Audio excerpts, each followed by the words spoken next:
everyone. Welcome to my channel. If you are new, make sure to subscribe and hit the bell button to be notified when I post. If you are not new, welcome back to my channel. So today we have a double feature for you all. I'm visiting Flavors of Tobasco and Novel Strand Brewery right here in Denver, Colorado. And so without further ado, let's jump into this double feature.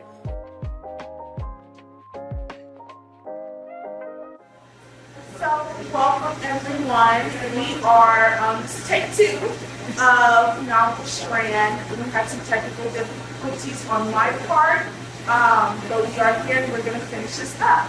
So Novel Strand Brewery is a minority-owned brewery, and I'm going to let Chantel tell you all the greatness of what they do here. Thank you for that. So my name is Chantel. I'm one of the owners and operators here at Novel Strand Brewery Company. We are located in the Baker neighborhood of Denver, Colorado. We opened in July 2018, and this endeavor was in part my husband Tamir Danon, who happens to be the brewer, our good friend Ayana Coker, who lives out in Baltimore, but is our, again, co-owner and controller of the business, and then myself as owner and operator as well of business here. It was formed out of a friendship in college together and just a passion for beer and wanting to explore a lot of what is, the community around the craft beer world. And I love that, it started from a simple dream in college and you guys have your own place. So right here I'm drinking Nitwit, and I'm going to tell you guys, I'm not a beer person, but this is something I can socially see myself drinking. Like, it has a sweetness to it, so I can find myself, if I'm going out with friends and they're like, we're getting beer. This is the beer that I'm getting right here. So I think in general that's been one of our philosophies, good beer brings people together. It is very much a social drink. I'd say that most of the friends that I have at this point, in Denver, have been created from that relationship with the craft brewing industry. And generally, again, it's just a very friendly, very collaborative industry. We came here from New York about 5 years ago. And we've gotten a lot of help, and like I said, just the fact that it's an approachable drink. Good beer, you can sip on it, and you don't have to be an expert in beer in order to recognize that it is something good. Right. And I love that, just the fact that you're not just, it's not for the beer lovers. So if you think, hey, that's not the place for me, you're absolutely wrong. This is a place for you because I don't drink beer and I can drink this. You make all the beer in the house. So what is that process? So your secrets, just kind of the baseline process, how it makes you feel. Absolutely. So my husband, like I said, he's a biochemistry, biophysics major from school, and it was his passion and desire around it that helped us formulate this idea of what we wanted to do with the brewing industry, and again, bringing really, really personal beers into this concept, again, utilizing that background and creating recipes that will be, that we all want to drink. So everything happens in here in this tap room. We have our brewing system right back here. There's certain styles that use only, for example, local malts. So we have certain partners that we work with from Fort Collins, Troubadour Maltons. Where we'll get the grains, and then we love our New Zealand hops. So there's actually a lot of hops that we get from overseas, from out there. And it's just, again, it's a fun process. A recipe gets crafted, there's an idea and a thought behind it. Every single one of these comes with a story. So actually, if you were to read that back there, kind of gives you a little idea of what was the inspiration behind that beer, which is really neat. And yeah, everything, again, it gets cooked right there, it gets fermented in one of those things. And for most of these that we actually are canning right now, so canning was a byproduct of the pandemic. We were canning before, but not at the level that we did in the pandemic. We had to switch our model more into a to-go model. To support the fact that we can bring people in here and have dining in. So pretty much everything that we were doing was being canned. Like we were canning, we went from like once a quarter to every other week, which is insane. But yeah, that just makes it so that we can actually provide it for people to take their stuff. And we were speaking a little bit about the beer last time I was here, and they do just enough to give you a buzz that you can keep, you can drink and you can have a nice, decently long conversation, but it's not going to get you like super drunk to where you can't function. So it's a nice conversation here. We try to keep it as like low ABV as possible. There's certainly a couple ones that we like to have fun with, but for the most part, the majority of our selections will be like 5% and below. And again, kind of going towards that, like it's approachable. It's not going to get you drunk out of one 10-ounce pour. The idea is to facilitate a good time. That doesn't mean I don't say like get drunk or anything like that. That literally just means enjoying yourself, like being able to like, even again without a beer knowledge, like I can taste certain notes of banana, or like and that comes from the yeast, or I can taste a certain kind of fruit and that comes from the hops. Like we try our best to make it so that those flavors are really highlighted in that glass of beer. You spoke about your black. They have this gorgeous black. For the Black campaign, they made a personalized beer can cover. So tell us a little bit about how you outreach into your community and just support the minorities here. So the Black and Beautiful campaign was started by Marcus Bakersfield from Novel Brewing in Texas. So last year, in the obviously the incoming uprising and conversation that was happening about Black lives, Marcus created this campaign of Black is Beautiful, again, to like talk about everything that is good with Black. Like it's not like there's this whole other topic we could get into, right? Of like how Black is seen and like maybe mainstream media. And that's not the intent. The intent is to like let's all talk about what is good and what is positive. And one part of that campaign was that each brewery that was participating had to choose a local organization that they were donating the proceeds of the beer to, in order to again support whether it was racial justice or anything that has to do with the Black Lives Matter movement, for us to choose an organization locally that we can help with. We brewed the beer and we worked with Colorado Black Women for Political Action to actually.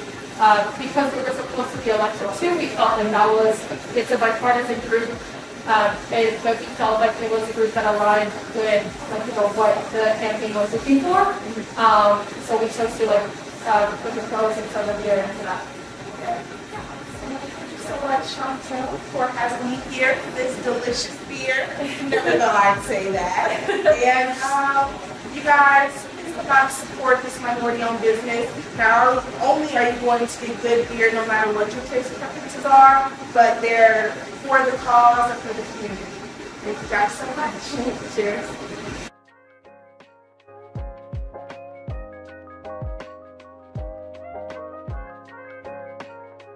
Drink that and you wouldn't think that it's beer.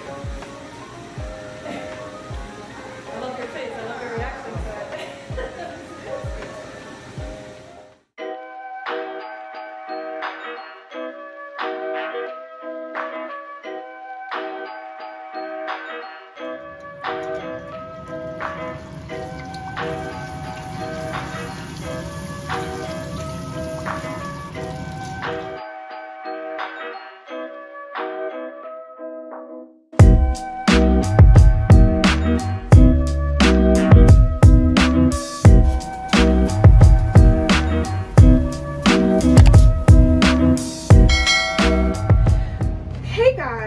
So today I'm here with Yadira, and she is the owner of Flavors of Tobasco.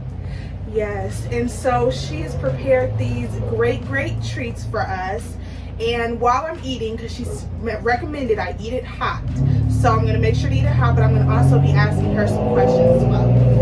So we're going to start with empanada because I'm so excited for the burrito. Like, I've been trying to find these everywhere. Yeah. And everybody's like, oh my gosh, you're so good. And I'm like, so yes, okay, so this is an empanada. And tell us some of the things it has in it.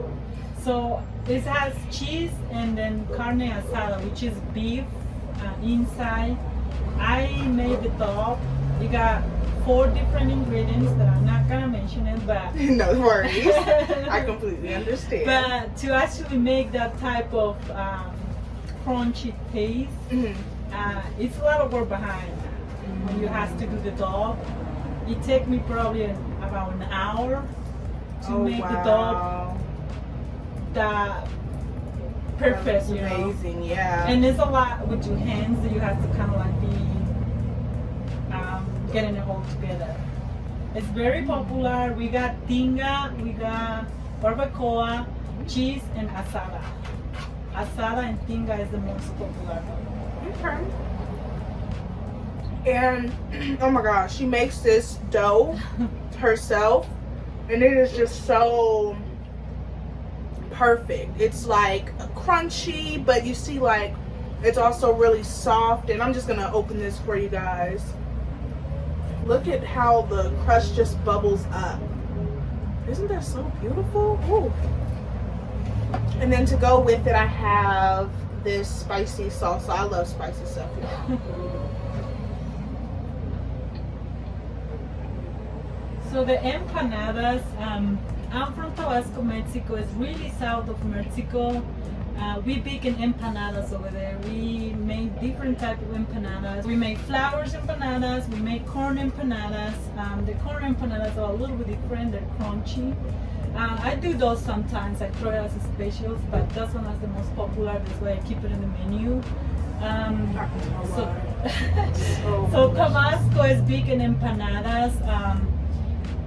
Where I'm from is a lot of seafood food, so most of the time they put a lot of seafood inside. Okay. The empanadas, I personally don't work with seafood that much because I just prefer not to. Right. So I create the asada empanada and tinga empanada and barbacoa and cheese. Yes, guys, it's so amazing. Like, out of a 10, this is a 20. This is so good. Thank you. Now you have your food truck, and she is like, she wears all the hats in her business, so kudos to you. Oh, thank you. What got you inspired to start your business? Okay, so many years ago, I would say probably around 12, 15 years ago, I was a single mom. So I struggled a lot. And I know people always told me my food was really good. So I'm like, I always have that dream. Right. And then I started working hard and hard and hard for a long time. I would say 12 years. Got married, and then my husband helped me up, and then we built it. Awesome. So it's a dream for almost 12 years. Okay, wow. But I didn't want to have it. I don't food truck, so. Wow. So you guys see, like, it doesn't matter how old you are, like, still strive to achieve your dreams. So the next item we're gonna try are these Birria Tacos, and I have searched high and low in Colorado for you guys. So tell us what makes a Birria Taco special that, like, drives everybody to it. The meat, the type of meat you use. It's the type of meat. So how do you eat birria? You open up the taco. Oh, okay, sorry. Okay, I'm so uncultured. She's gonna teach me how to eat these correctly. Okay, go ahead. So you open up. Open it up, okay. You put the salsa wherever you want. If you want the red one, the green one, wherever you want. This is the mild one. I'm gonna try this for flavor. You close it down. You dip it into the juice, and there we go. Ooh, okay, y'all. I'm so excited. So you dip it in. And then you Mmm. So the birria is very, very popular. Oh wow. I've been having a lot of requests to do those ones on the flour tortilla, and I've been doing it. For some reason, my customer love it in the flour tortilla as well. I don't have it in the menu in the flour tortilla, but when they ask me, I do it. Okay. So, Wow, that is so good. And then Oh, you have wow. some lime in there. And then what makes it good is the juice. We call the caldo, but Okay. it's a soup. Oh, okay, okay. So that's the soup what makes it really good. The flavor. There's a lot of different spices to it. So The lime really sets it off. So you're in a food truck. How can people know where to expect you if they're looking for you? Okay, so most of the time I will, if you follow us on Facebook or Instagram, I will put it over there where I'm gonna be the day. Most of the time I only work Wednesday through Saturday right now. Okay. I go to different places, and then I always post it in my Facebook or Instagrams where you can find me. Got different places to go. Well, listen, I'm gonna track you down. And then people keep asking me to, when people start asking me like add something, different, Right. I always try. Most of the time, the first time, I'll give it to everybody in the places to try and see how they like it. If they need something else, they will tell me, and then next time I'll create it better or something. Okay. I always work with that. Okay, that's nice. So you guys can, kind of customize it. She works with you. And you guys, let me tell you, this food is so good.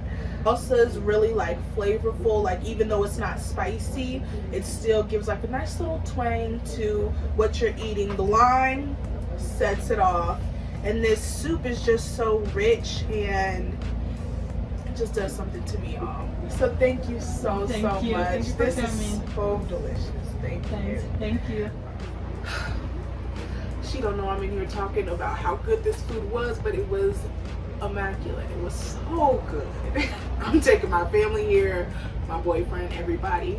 And then something cool that Novel Strand Brewery is offering are these little greenhouses. As you can see behind me, they have the cute little lights, and it's just a small space where you and some friends, some family, or even like a little nice business meeting, you can just come in here and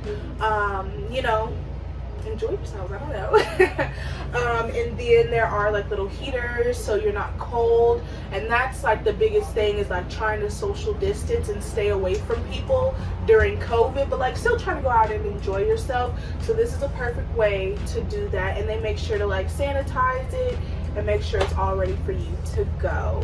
They also allow dogs. So it basically says the dogs must be leashed, children seated, just like a little something, and lets you know like how they're operating during COVID and just like general, rules. And then they also have something you can scan to see the menu and place an order, so you're not having to go in. It's pretty much 95 to 99% contactless, which is really, really good. I was serious when I said I would track her down for more of this food.